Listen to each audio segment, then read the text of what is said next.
Hello friends, welcome back to my channel. ட்ராமாக்குள்ளே போகிறதுக்கு முன்னாடி மறக்காமல் இந்த வீடியோக்கு ஒரு லைக்கை போட்டுருங்க. வாங்க ட்ராமாக்குள்ளே போகலாம்.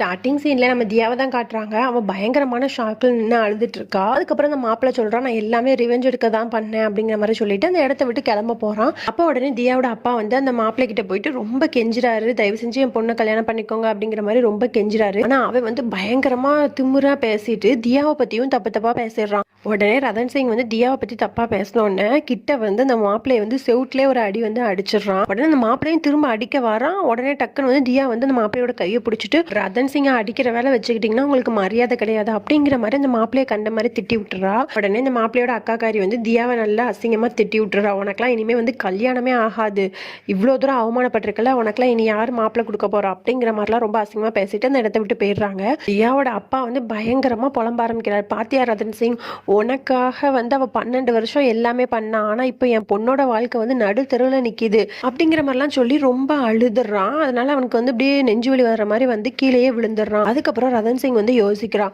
என்னதான் பண்றது, இப்போ நம்மளால தான் தியாவோட லைஃப் வந்து இப்படி இருக்கோ, நம்ம அப்பாவுக்கு வேற நம்ம ப்ராமிஸ் பண்ணி கொடுத்துருக்கோம் தியாவுக்கு வந்து கல்யாணம் பண்ணி வைக்கணும் அப்படிங்கிற மாதிரி, இப்போ நம்ம என்ன பண்றது அப்படிங்கிற மாதிரி ரொம்ப குற்ற உணர்ச்சியில யோசிச்சுட்டே இருந்துட்டு அப்புறம் என்ன பண்றான் அப்படின்னா, ஒரு குங்கும சிமிழை விறுவிறுன்னு போய் எடுத்துட்டு வந்து குங்குமத்தை எடுத்து தியாவோட நெத்தியில வந்து வச்சிடறான். இதை பார்த்தோன்னா குடும்பத்தில் இருக்க எல்லாருமே பயங்கரமா ஷாக் ஆகுறாங்க. தியா, நான் வந்து உன்னை கல்யாணம் பண்ணிக்கிறேன் வா அப்படிங்கிற மாதிரி கூப்பிடுறான். உடனே தியா சொல்றா, ரதன் சிங் நீ என்ன பண்ணிட்டு இருக்க, இதெல்லாம் ஒரு விளையாட்டு காரியம் கிடையாது, இது ரொம்ப சீரியஸான ஒன்று, உன் லைஃபும் கெட்டு போயிடும் என் லைஃபும் கெட்டு போயிடும், நீ கொஞ்ச நேரம் அமைதியாயிரு அப்படிங்கிற மாதிரிலாம் தியா சொல்கிறா. ஆனால் ரதன் சிங் வந்து கேட்க மாட்டான். உடனே வந்து தியாவோட அம்மா விறுவிறுன்னு வந்து தியாவோட கையையும் ரதன் சிங்கோட கையையும் பிடிச்சி கொடுக்குறாங்க. தியா, நாங்கள் சொல்கிறத மட்டும் நீ கேளு அப்படிங்கிற மாதிரி சொல்லி ரெண்டு பேரையும் அப்படியே மணமேடையிலையும் உட்கார வச்சு எல்லா சடங்குகளையும் பண்ணி அதுக்கப்புறம் லாஸ்ட் வந்து கல்யாணமும் நடந்து முடிஞ்சிருது. ஆனால் ரதன் சிங்கோட மனசில் வந்து இந்த சுச்சுவேஷனை ஹேண்டில் பண்ணணும் அப்படிங்கிறதுக்காக மட்டும்தான் இதை பண்ணியிருப்பான். மற்றபடி அவனுக்கு கொஞ்சம் கூட இந்த கல்யாணத்தில் வந்து விருப்பமே இருந்திருக்காது. ஆனால் எல்லாரும் முன்னாடியும் வந்து ரொம்ப ஹாப்பியாக இருக்கிற மாதிரி வந்து ஒரு ஆக்டிங்கையும் போடுறான். யாவுமே அவங்க அம்மா சொல்லிட்டாங்க அவங்க அப்பா சொல்லிட்டாங்கன்ற ஒரே காரணத்துக்காக எதுவுமே பதில் பேச முடியாமல் தான் இந்த கல்யாணத்துக்கு ஒத்துட்டு இருந்திருப்பா. அவளுமே வந்து ரொம்ப யோசிச்சுட்டே இருக்கா. அதுக்கப்புறம் கல்யாணம் முடிஞ்சதுக்கப்புறம் ரெண்டு பேரும் வந்து எல்லாருக்கிட்டையும் ஆசீர்வாதம் வாங்கிட்டு அதுக்கப்புறம் வீட்டுக்கு போக கிளம்புறாங்க. அப்போ உடனே தியாவோட அப்பா வந்து ரதன் சிங் கிட்ட சொல்கிறாங்க, நீ வந்து இந்த சுச்சுவேஷனுக்காக கல்யாணம் பண்ணல, உன் மனசில் விருப்பப்பட்டு தானே கல்யாணம் பண்ணியிருக்க, நீ ஹாப்பியாக தானே இருக்க ரதன் சிங் அப்படிங்கிற மாதிரிலாம் கேட்குறாரு. ஆமாம் அங்கிள், நான் விருப்பப்பட்டு தானே கல்யாணம் பண்ணியிருக்கேன், நான் ஹாப்பியாக தான் இருக்கேன் அப்படிங்கிற மாதிரி சொல்லி சமாளிக்கிறான். அதுக்கப்புறம் வந்து எல்லாரும் வந்து வீட்டுக்கு போகிறாங்க. அப்போ அத்தைக்காரி சொல்கிறா, நிறையா வந்து சடங்குகள்லாம் இருக்குது, நாங்கள் போய் அதுக்கு ரெடி பண்ணுறோம், அது வரைக்கும் ஹோட்டலில் கொஞ்சம் நேரம் உட்காந்துருங்க அப்படிங்கிற மாதிரி சொல்லியிருக்கா. ஆனால் அவங்க ரெண்டு பேரும் ஹோட்டலில் உட்காந்துருக்காங்க. அப்போ ஒரு குட்டி பையன் வந்து இவங்க ரெண்டு பேரையும் பார்த்துட்டு, என்ன இப்படி மேரேஜ் பண்ணியிருக்காங்க, அந்த மாப்பிள்ளையை பார்த்தா ரொம்ப குட்டி பையன் மாதிரி இருக்குது அப்படிங்கிற மாதிரி சொல்லிடுறான். அதை உடனே அவங்க பேரண்ட்ஸ் வந்து வாயை மூடிட்டு வா இந்த பக்கம் அப்படிங்கிற மாதிரி சொல்லி கூட்டிகிட்டு போயிடுறாங்க. இதை ரதன் சிங் கேட்டுட்டு பயங்கரமாக டென்ஷன் ஆகிறான். நம்ம வீட்டுக்கு போகலாம் அப்படிங்கிற மாதிரி சொல்லிட்டு ரெண்டு பேரும் போகிறாங்க. அங்கே வந்து அத்தைக்காரி வந்து ஆரத்தி எடுக்கிறதுக்காக வந்து எல்லாம் ரெடி பண்ணிட்டு இருக்கா. அப்போ டக்குன்னு வந்து குங்குமச்சுவல் இருக்குல்ல, அது கீழே கொட்டிடுது. உடனே யாஷ் விறுவிறுன்னு போயிட்டு, என்னாச்சு ஆண்டி உங்களுக்கு அப்படிங்கிற மாதிரி கேட்குறான். உடனே அதுக்காக சொல்கிறா, இல்லை டக்குன்னு கல்யாணம் நடந்துருச்சுல, எல்லாமே ஒரு மாதிரி பதட்டமாக இருக்குது அப்படிங்கிற மாதிரி சொல்கிறா. அதுக்கப்புறம் சூடத்தை கொளுத்தலாம் அப்படிங்கிற மாதிரி சொல்லிட்டு தீப்பெட்டியை கொளுத்துவான். தீக்குச்சி வந்து கையில் பட்டு சுற்றும். அது எல்லாமே வந்து அவன் மனசுக்கு ஒரு மாதிரியா இருக்கும். அதுக்கப்புறம் வந்து ஆரத்தி எடுத்துட்டு அப்புறம் தியாவோட அக்கா சொல்லுவா, மாதிரி கீழே வந்து செம்பில் அரிசி இருக்குல்ல, அதை வந்து உதைச்சிட்டு வலது காலை வச்சு உள்ளவா அப்படிங்கிற மாதிரி சொல்லுவான். அவன் வந்து ஓகே அப்படிங்கிற மாதிரி சொல்லிட்டு அவன் உதைக்க போவா. டக்குன்னு ரதன் சிங் வந்து எவ்வளோ நேரம் ஆக்குறாங்க, எரிச்சலா இருக்கு அப்படிங்கிற மாதிரி சொல்லிட்டு டக்குன்னு விறுவிறுன்னு உள்ள வந்துடுறான். பார்த்தா தியாவும் அவன் பின்னாடியே வரான். ஏன் அப்படின்னா, அந்த அடங்குக்காக வந்து ஒரு துணி மாதிரி வந்து தியாவோட ட்ரெஸ்லையும் ரதன் சிங் மேலேயும் அப்படி கட்டியிருப்பாங்கல்ல, அதோட இருக்கனால தியாவும் அப்படியே பின்னாடியே வந்துடுறா. உடனே அத்தகார் இருந்துட்டு, ரதன் சிங் நீ என்ன பண்ற, எதுக்காக இப்படி ஹார்ஷா நடந்துக்கிற அப்படிங்கிற மாதிரி கேட்டோன்னே, ஐயோ அப்படின்னு சொல்லிட்டு அவன் வந்து இல்ல இல்ல இல்ல நான் வந்து கொஞ்சம் டயர்டா இருந்தேன், அதனால அவசரமா வந்துட்டேன், வேற ஒன்றும் இல்லை அப்படிங்கிற மாதிரி சொல்லி மேனேஜ் பண்ணிடுறான். உடனே இந்த முடிச்சு அவுக்கிறதுக்காக பார்த்துட்டு இருக்கான். அவுக்கவே முடியல. உடனே தியா இருந்துட்டு அதை எடுத்து விட்டுறா. அதுக்கப்புறம் வந்து ரதன் சிங் ரூமுக்கு போயிடுறான். அங்கே போயிட்டு அவனுக்கு ரொம்ப ஒரு மாதிரி டென்ஷனாக இருக்கு. உடனே வந்து ஸ்பீக்கரில் பாட்டு போட்டு விட்டு தன்னால ஆடிட்டே இருக்கான், டான்ஸ் ஆடிட்டே இருக்கான். அப்போ அந்த இடத்துக்கு யாஷ் வரான். என்ன ரதன் சிங் நீ பண்ணிட்டு இருக்க, உனக்கு வந்து தியாவை கல்யாணம் பண்ணதுல சுத்தமாக பிடிக்கல தானே, உனக்கு அதில் சந்தோஷமே இல்லை தானே அப்படிங்கிற மாதிரி அவன் நடந்துக்கிட்டதை வச்சு யாஷ் கேட்குறான். உடனே ரதன் சிங் சொல்கிறான், இல்லையே அப்படிலாம் இல்லையா, அப்படின்னா நான் கல்யாணம் பண்ணியிருப்பேன், நான் வந்து ரொம்ப ஹாப்பியாக தான் கல்யாணம் பண்ணேன் அப்படிங்கிற மாதிரி வந்து சொல்லி சமாளிச்சிடுறான்.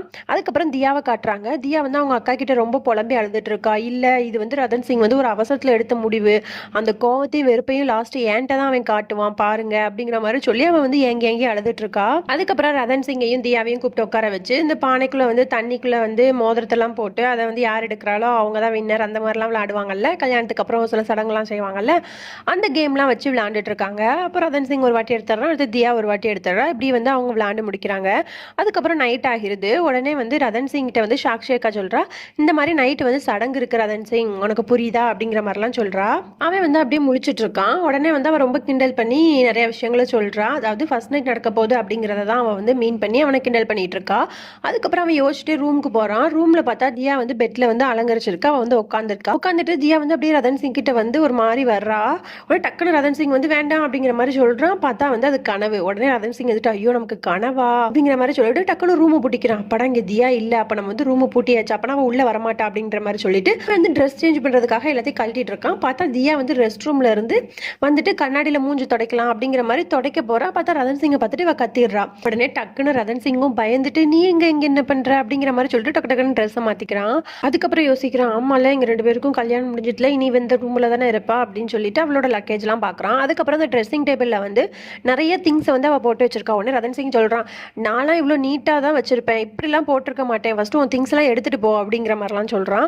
உடனே அவ ட்ரெஸ்ஸிங் டேபிள்ல இருக்க திங்ஸ் எல்லாம் எடுத்து வச்சிட்டு இருக்கா. அதுக்கப்புறம் ரதன் சிங் அப்படியே போனை நோண்டிட்டே வந்து பெட்ல உட்காடுறான். பெட்ல வந்து ஒரு பின் இருந்திருக்கும். அது வந்து ரதன் சிங்கோட பின்னாடியே வந்து குத்தி இருக்கும். உடனே அப்படின்ற மாதிரி ரொம்ப சவுண்டு போட்டு கத்திடுறான். இதுல வந்து குடும்பத்துல இருக்க எல்லாருக்கும் அந்த சவுண்டு கேட்டு மேல வந்துடுறாங்க. உடனே தியா வந்து நடந்ததை சொல்றா. உடனே வந்து டாக்டரும் வந்து அதை பாத்துறாங்க. அதுக்கப்புறம் வந்து எல்லாரும் போனதுக்கு அப்புறம் தியா கிட்ட வந்து அத்தைக்காரி சொல்றா, கீழே வந்து ஃப்ரிட்ஜ்ல வந்து ஐஸ் பேக் இருக்கும், எடுத்துட்டு வந்து அவன்கிட்ட கொடு அப்படிங்கிற மாதிரி சொன்னோன்னா அவளே எடுக்க போயிடுறா. உடனே யாஷ் வந்து ரதன் சிங்கை போட்டு பயங்கரமா கலாய்ச்சிடுறான். அதுக்கப்புறம் தியா வந்தோடனே யாஷ் வந்து அந்த இடத்த விட்டு போயிடுறான். உடனே ரதன் சிங் என்ன பண்றான்னா அந்த ஐஸ் பேக் வாங்கிட்டு குடுகுடுன்னு பாத்ரூம் ஓடிடுறான். அதுக்கப்புறம் வந்து ரதன் சிங் வந்து தூங்க போயிடுறான். தியா வந்து அந்த ட்ரெஸ்ஸிங் டேபிள் அந்த திங்ஸ்லாம் எடுத்து ஒரு பாக்ஸில் வந்து வச்சுட்டு இருக்கா. அப்போ வந்து இந்த பெட்லலாம் அலங்கரிச்சிருக்காங்களா பூ, அது வந்து ரதன் சிங் தூக்கத்தில் வந்து டிஸ்டர்ப் பண்ணிகிட்டே இருக்கு. உடனே அதை பார்த்துட்டு தியா வந்து அதை ஓரமாக எடுத்து விடலாம் அப்படிங்கிற மாதிரி பெட்டு மேலே ஏறி அதை வந்து எடுத்து விட்டுட்டு இருப்பா. டக்குன்னு வந்து கட்டில் உடஞ்சிரும். உடனே இந்த சவுண்டு கேட்டு திரும்பவும் எல்லாரும் வந்து ஓடி வராங்க. ஓடி வந்துட்டு ஷாக்காக வராங்க, என்ன இப்படி இருக்காங்க அப்படிங்கிற மாதிரி சொல்லிட்டு. அதுக்கப்புறம் ரதன் சிங்கையும் தியாவையும் வந்து தூக்கி விட்டுறாங்க. அதுக்கப்புறம் யாஸ் சொல்கிறான், வெயிட் பண்ணுங்க கொஞ்சம் சரி பண்ணுறதுக்கு ஆள் அனுப்பி விட்றேன் அப்படிங்கிற மாதிரி சொன்னோன்னே ரதன் சிங் இருந்துட்டு இல்லை வேண்டாம் அப்படின்னு இதுலேயே நான் மேனேஜ் பண்ணிக்கிறேன் அப்படிங்கிற மாதிரி சொல்லிட்டு அவன் படுத்து தூங்கிடுறான். அப்புறம் தியாவும் தூங்கிடுறான். அதுக்கப்புறம் நெக்ஸ்ட் டே ஆகிடுது. அதுக்கப்புறம் அந்த சாக்ஷியக்கா வந்து ஒரு ட்ரெஸ்ஸை வந்து தியா கிட்ட கொடுக்குறா. இதுதான் நீ போட வேண்டிய ட்ரெஸ்ஸு, கொஞ்சம் மாடர்னாக தான் ரெடி ஆகணும் அப்படிங்கிற மாதிரிலாம் சொல்கிறா. ஒன்று தியா இருந்துட்டு இல்லை நான் வந்து சாரியும் ஜுவல்லரிஸும் எடுத்து வச்சிருக்கேன், நான் அதே வேர் பண்ணிக்கிறேன் அப்படிங்கிற மாதிரி சொல்கிறா. உடனே சாக்ஷியக்கா இருந்துட்டு சொல்லிட்டு அது பட்டிக்காரத்தனமாக இருக்கும், இப்போ இருக்க ஜென்ரேஷனுக்கு ஏற்ற மாதிரி நீ வந்து மாடர்னாக தான் ட்ரெஸ் பண்ணிட்டு வந்துடணும் அப்படிங்கிற மாதிரி சொல்லிட்டு அந்த ஃப்ராகையும் வச்சுட்டு அங்கேருந்து போயிடுறா. அப்போது தியா வந்துட்டு இது எப்படி போடுறது அப்படிங்கிற மாதிரி யோசிச்சுட்டு இருக்கா. அதாவது ராஜா ராணி ஆயிட்டாங்க, அவங்களுக்கு கல்யாணம் முடிஞ்சு அப்படின்னா 2 பேரும் சேர்ந்து ஒரு ஃபோட்டோ வந்து வரைஞ்சி அதை வந்து அந்த அரண்மனையோட சவத்தில் வந்து மாட்டணும். அந்த ஃபோட்டோ ஷூட்டுக்காக தான் வந்து இந்த ட்ரெஸ்ஸை வந்து சாக்ஷியக்கா வந்து கொடுத்துட்டு போயிருப்பா. உடனே தியா வந்து அந்த ட்ரெஸ்ஸையும் பார்த்துட்டு அதில் வந்து ரொம்ப பெரிய ஹீல்ஸாக இருக்கும், அதை வந்து போட்டு பார்த்து நடக்க முடியாமல் நடந்துட்டு இருக்கா. அப்போ அந்த இடத்துக்கு ரதன் சிங் வந்தோடனே வந்து அந்த ஸ்லிப்பர் வந்து ஸ்லிப் ஆகி டக்குன்னு ரதன் சிங் மேலே போய் விழுந்துடுறா. அப்புறம் 2 பேரும் அப்படியே ஐ டு ஐ கான்டாக்ட்ல வந்து பார்த்துட்டே இருக்காங்க. அதுக்கப்புறம் வந்து ரதன் சிங் போய் ரெடி ஆகுறான். அவன் வந்து சூப்பராக ரெடி ஆகி கீழே வந்துடுறான். இங்கே வந்து தியா என்ன பண்ணுறா அப்படின்னா அவள் வந்து அந்த ட்ரெஸ்ஸை போட முடியாமல் கஷ்டப்பட்டு போட்டால் பின்னாடி அந்த ஃப்ராகில் இருக்க ஜிப்பு வந்து அந்துடும். ஐயோ இப்போ என்ன பண்ணுறது அப்படிங்கிற மாதிரி சொல்லிட்டு அதுக்கு மேலே ஒரு ட்ரெஸ் மாதிரி ஒன்று போட்டுட்டு நிற்கிறா. உடனே அந்த இடத்துக்கு வந்து தியாவோட அக்கா வர, அந்த மாதிரி என்னோட ட்ரெஸ் வந்து இதாயிடுச்சு அப்படிங்கிற மாதிரி சொன்னால் சரி வெயிட் பண்ணி நான் போய் டெய்லர் வந்து கூட்டிகிட்டு வரேன், அட்ஜஸ்ட் பண்ணி நம்ம மேனேஜ் பண்ணிக்கலாம் அப்படிங்கிற மாதிரி சொல்லிட்டு அவள் போயிடுறா. உடனே இவ வந்து ரூமில் வெயிட் பண்ணிட்டு இருக்கா. கீழே வந்து அந்த படம் வரையதுக்கான ஓவியரும் வந்துடுறாரு. உடனே இவ்வளோ நேரம் தியா என்ன பண்ணுறா அப்படிங்கிற மாதிரி ரதன் சிங் பயங்கரமாக டென்ஷன் ஆகிட்டு மேலே ரூமில் போய் பார்க்குறான். அவள் வந்து அந்த ஃப்ராகும் போட்டு மேலே வந்து அதை மறைக்கிறதுக்கு அந்த ஜிப்பு பிஞ்சிருக்கிறது தெரியாமல் மறைக்கிறதுக்காக ஒரு துணியும் போட்டுன்னு நிற்கிறான். உடனே ரதன் சிங் வந்து வா லேட் ஆகுது அப்படிங்கிற மாதிரி இழுத்துட்டு போகிறான். உடனே தியா சொல்கிறா கொஞ்சம் வெயிட் பண்ணு ரதன் சிங், என்னோட ஜிப்பு வந்து பின்னாடி வந்து கிழிஞ்சிருச்சு, அதனால வந்து கொஞ்சம் வெயிட் பண்ண, நான் 2 மினிட்ஸில் ரெடியாகி வந்துடுறேன் ப்ளீஸ் அப்படிங்கிற மாதிரி சொல்கிறா. அதெல்லாம் ஒன்றும் தேவையில்லவா அப்படிங்கிற மாதிரி அவன் தரன்னு இழுத்துட்டு போயிடுறான். இவன் இந்த ட்ரெஸ்ஸில் வரதை பார்த்தோன்னா குடும்பத்தில் இருக்க எல்லாருமே அப்படியே ஷாக் ஆகி பார்த்துட்டு இருக்காங்க. ஓகே ஃப்ரெண்ட்ஸ், இதோட நம்ம இந்த பாட்டை முடிச்சுக்கலாம். நாளைக்கு பார்க்கலாம். பாய்.